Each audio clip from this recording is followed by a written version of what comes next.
What's up, family? It's your man, Mark Black. I'm going to make a quick confession. It wasn't until yesterday that I remembered that today is the day of the installation of Imperator Trump I to the throne of the United Snakes. In point of fact, I haven't really given Trump that much thought at all since the election. As many of you know, I predicted back in July that Trump would be elected. His election isn't a surprise to me at all. After all, whiteism is still in full effect. I don't even want to talk about Donald Trump today. I want to talk to us about us. So in line with how I usually do things, I'm going to talk about the elephants that we're refusing to talk about and say what needs to be said. Since the election, we've all seen a major uptick in the violence practiced against our people. Your average, everyday garden variety whiteist has become more bold in their attacks on us, especially black women and children. Young girls being pelted with rocks, being attacked for wearing hijab, and so on. Women being disrespected in public places, verbally harassed and attacked. Yet strangely enough, while I have seen many black men holding up video recording devices and cell phones commiserating about how messed up what's happening is, I haven't hardly seen a one stand up and jump in to fight and die if need be to defend them. As someone who is consistent with the Black First message, I'm invited to participate and work with various groups of black folk. I hear from, speak with, and get to know some of the finest examples of revolutionary black womanhood. I hear sisters begging for weapons training, hand-to-hand combat training, discussing food cultivation, storage, and preparation. They're screaming loudly to tear this system apart. This is an amazing and beautiful thing. What don't I see? Brothers. Oh, I know, family, there's going to be quite a few black men who will come and post on this video that they aren't like that and trying to establish their bona fides, even though I'm talking about us black men as a collective. If you cannot dispute the truth of what I'm saying in this video, regardless of if you individually fit the bill, then stop yelping like a hit dog, try listening and following what I'm going to suggest next. Black people are a traumatized and fearful people. We start with fearing ourselves and then project that fear outward at the speed of thought. No one is more fearful than us black men, though. Don't let the bravado, swag, and machismo fool you, family. Black men today are the most scared individuals on the face of the earth.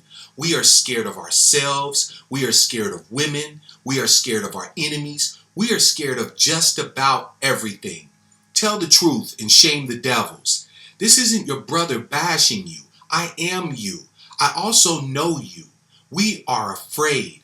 What is the result of this fear?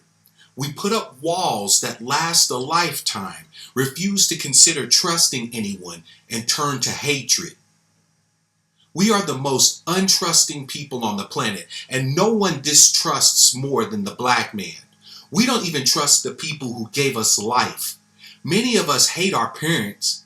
We hate our fathers because he was too scared to do the hard things required to prepare the world for our arrival.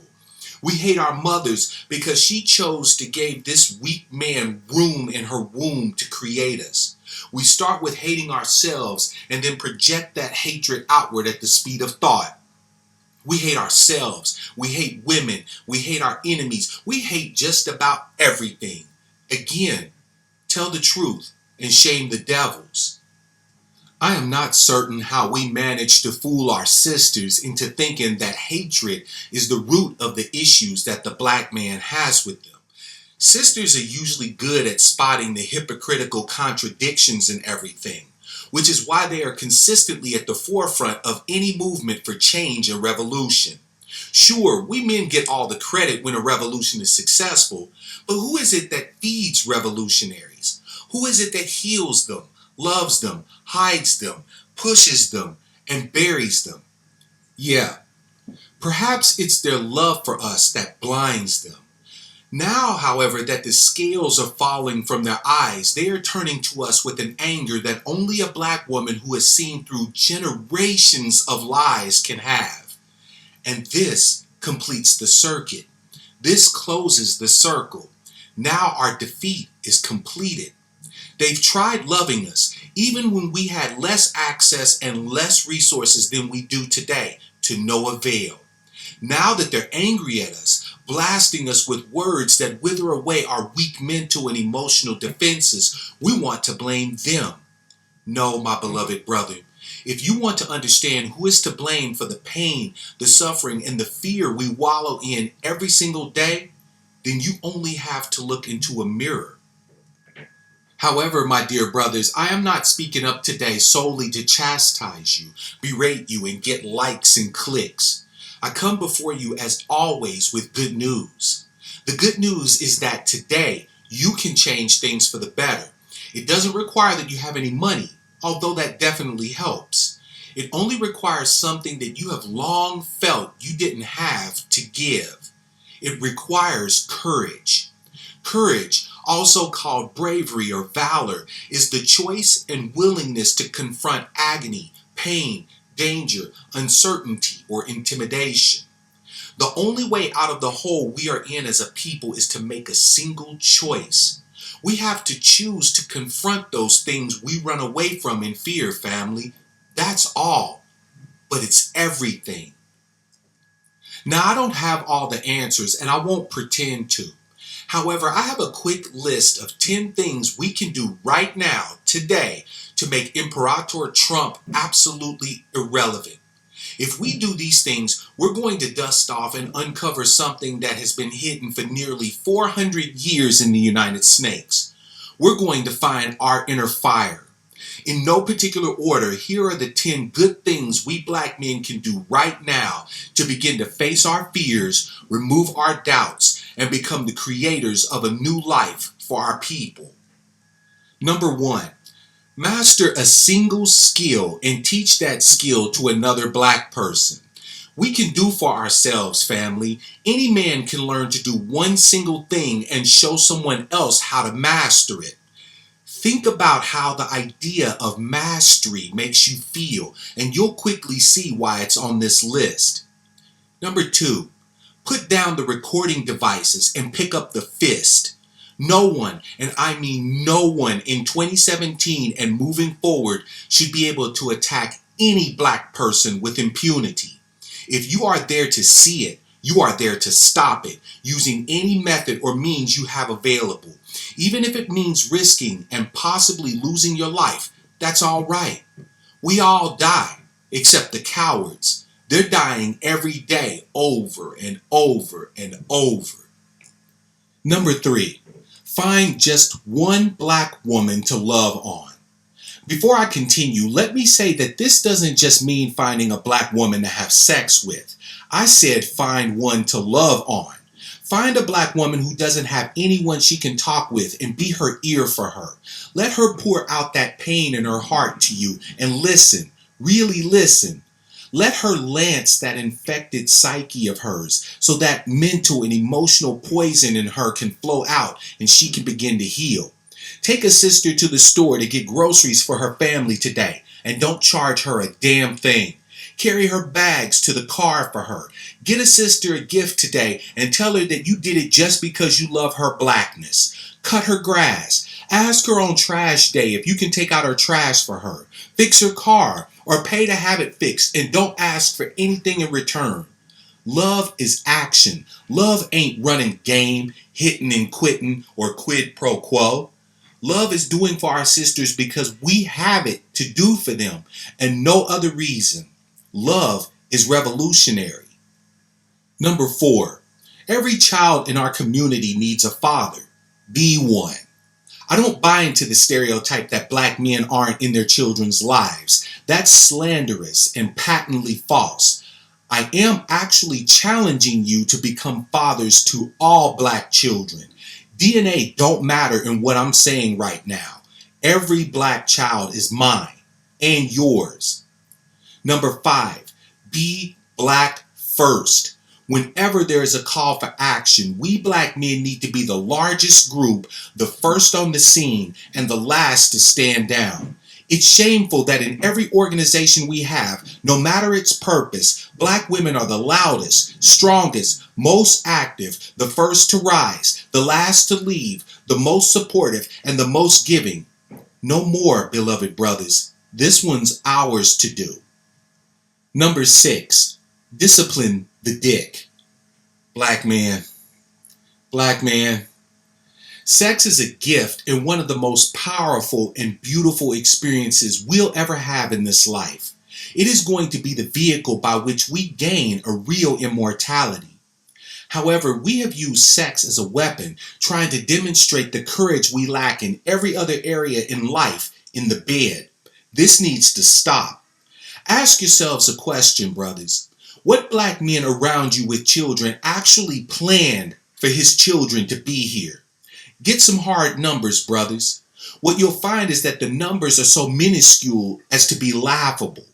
However, we don't really need numbers because our circumstances tell us that no one is planning to have children. If we were actually planning to have black children, there's a whole lot of things we'd change before they were born.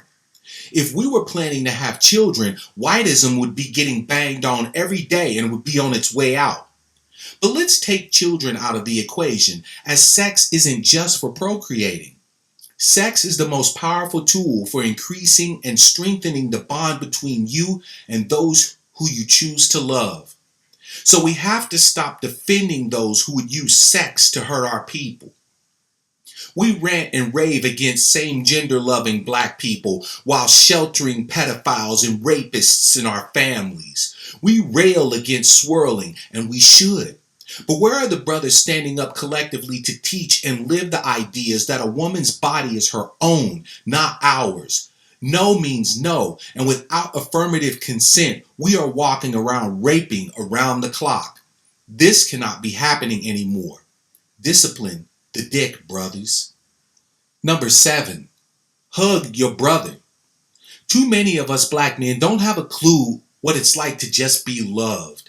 Our mothers, trying to prepare us for a cold world, often dismissed our pain and suffering physically, mentally, and emotionally. Many of us were raised up to where even complain or mention that we're hurting would get us laughed at and disrespected. However, we cannot wait for our sisters and children to heal us. Dr. Black Man, heal thyself. Hug and kiss your sons. Hug and kiss your brothers. Tell another black man today, right now, that you love the brother. So many of you worried about being homosexual when you're not even doing heterosexuality right.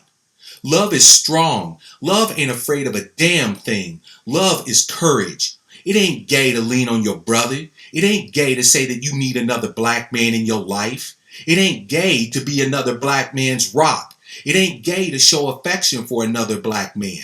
It's power. Number 8, commit to making all black lives matter. I don't care if they're homo or heterosexual. I don't care if they are Democrat or Republican. I don't care if they're Muslim, Hebrew Israelite, Christian, or whatever. For this thing, this revolution to be successful, either all black lives have to be worthy of protection, defense, support, and fighting for, or we are lost before we even get started. Love isn't allowance, but it is acceptance. Love sees the truth, acknowledges the truth, and continues loving anyway. Let's argue about all of this when we get free. Until then, stop looking for ways to divide us and start practicing finding ways to unite us. Number 9, be first.